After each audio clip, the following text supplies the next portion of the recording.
নামাজ সম্পর্কে কেন বললেন না?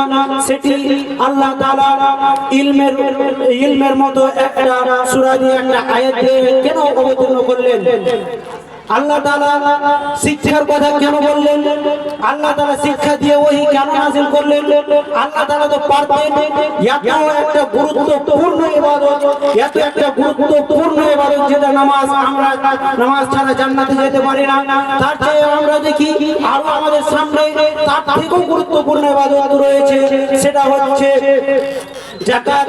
যাকাত মানুষকে আদায় করতেই হবে। তার যদি ধান সম্পদ থাকে তাকে যাকাত বের করতে হবে, নচেত তার যে জিনিস সে ব্যবহার করবে, তার জমি থেকে যে জিনিস তিনি পাবে তা যাকাত না বের করে হারাম হয়ে যায়। সেই জিনিসের ব্যাপারে আল্লাহ তাআলা ওহী নাযিল করলেন না, কিন্তু শিক্ষা সম্পর্কে নাযিল করলেন। কেন? আমাদের সামনে আরো গুরুত্বপূর্ণ ইবাদত রয়েছে, সেটি হলো সিয়াম, যেটা আমাদের উপরে ফরজ করা হয়েছে। কিন্তু আল্লাহ তাআলা সেটার কথা না বললে, আল্লাহ তাআলা সিয়াম সম্পর্কে না বলে আল্লাহ তাআলা শিক্ষা সম্পর্কে কেন বললেন? আল্লাহ তাআলা শিক্ষা সম্পর্কে কেন বললেন? এত 30 পরে একটা কোরআন, 114টি সূরা, এত লম্বা লম্বা সূরা আল্লাহ তাআলা সৃষ্টি করেছেন, কিন্তু সর্বপ্রথম আল্লাহ যেটি আয়াত নাযিল করলেন সেটি হলো শিক্ষা সম্পর্কে, সেটি হলো ইকরা দিয়ে আল্লাহ তাআলা এই কোরআনটাকে নাযিল করলেন। আমাদের সামনে অনেকগুলো ইবাদত গুরুত্বপূর্ণ রয়েছে, যেটা শিক্ষা থেকে হয়তো বড়। আমরা যদি শিক্ষা অর্জন না করি, সেটা কেউ বলতে পারবে না যে শিক্ষা অর্জন করেনি বলে জান্নাতে যেতে পারবে না, সেটা কেউ বলতে পারবে না। আর কেউ কোনো বক্তা, কোনো আলিম, কোনো উলামা এটাও বলতে পারবে না যে নামাজ ছাড়া কেউ জান্নাতি হয়ে যাবে, এই কথাটা কেউ বলতে পারবে না। তবে এটা বলা যায় যে মানুষ শিক্ষা ছাড়া জান্নাতি হতে পারে না, এই কথাটা বলা যাবে না।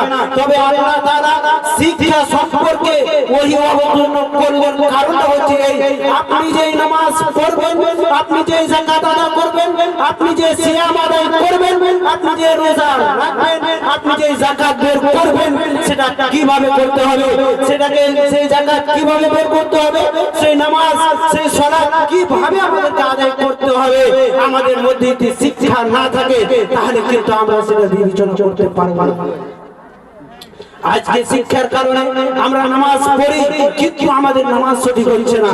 আজকে শিক্ষার অভাবে আজকে আমরা যাকাত বের করি, কিভাবে করতে হয় আমরা সেটাও জানি না।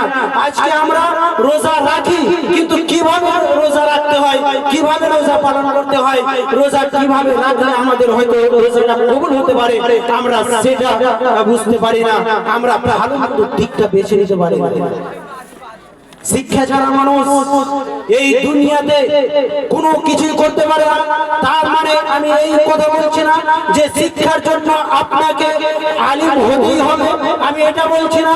শিক্ষা এতটুকু অর্জন করো যে আপনাকে একটা বড় আলিম কিংবা আপনাকে মুলবি হতেই হবে, আমি এই কথাটা বলছি না।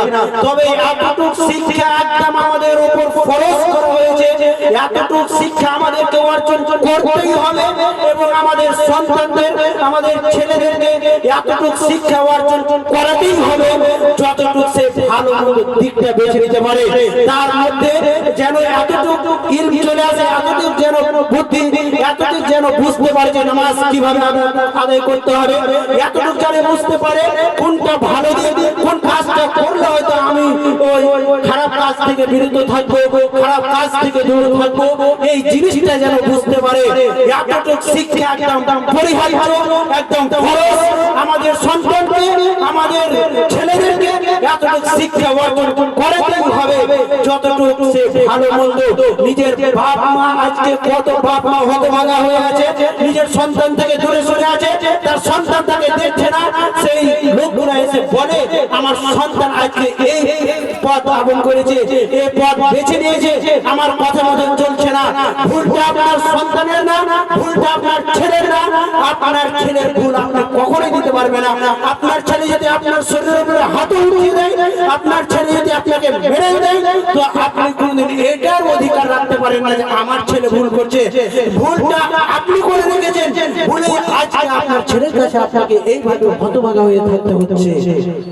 আজকের মঞ্চের উপস্থিতি আজকে আমাদের ছেলে থেকে আমরা অনেক দূরে সরে আছি, আরো সমস্ত জিনিস থেকে আমরা দূরে সরে আছি। আজকে আমরা হিংসা, একটা মানুষ কি করছে, একটা মানুষ কিভাবে একটা উঁচুর দিকে এগিয়ে যাচ্ছে, কামিয়াবির দিকে একটু এগিয়ে যাচ্ছে, তাকে নিজে কিভাবে সরাতে হবে সেটার পিছনে লেগে আছি। আজকে যদি আমাদের মধ্যে একটু ইলম থাকতো, আজকে যদি আমাদের বাবা মা আমাদেরকে ইলম একটু দিয়ে থাকতো, এই মাদ্রাসায় যদি শিক্ষা দিয়ে থাকতো, তাহলে আজকে আমরা কারো জিনিস দেখে, কার উন্নতি দেখে আজকে আমরা ওর প্রতি হিংসা করতাম না। আজকে ওর কোনো মাদ্রাসা মসজিদ বন্ধ করার চিন্তাতে আমরা থাকতাম না। আজকে যদি আমাদের মধ্যে এই ইলমটা থাকতো, আজকে ইলমটা নাই বলে আজকে মানুষ ইতিহাস জানে না বলে এই জিনিসগুলো করে। যদি ইতিহাস খুলে দেখেন, যত মানুষ আজকে কামিয়াব হয়ে আছে, যত মানুষ আজকে সাকসেস হয়ে আছে এই দুনিয়াতে, আপনি ইতিহাস খুলে দেখেন, কোন ইতিহাসের পাতায় আপনি পাবেন না যে কোন মানুষ সাকসেস হয়েছে আর ওর পিছনে কোনো দুশ্মন লাগেনি, ওর পিছনে কোনো হিংসা হয়নি। যদি এরকম হয়ে থাকে, কোন মানুষ যদি সাকসেস হয়ে থাকে, তো ওর পিছনে মানুষ লেগেছে। আপনি কোরআন হাদিস শুনছে দেখেন, আপনি দিন যে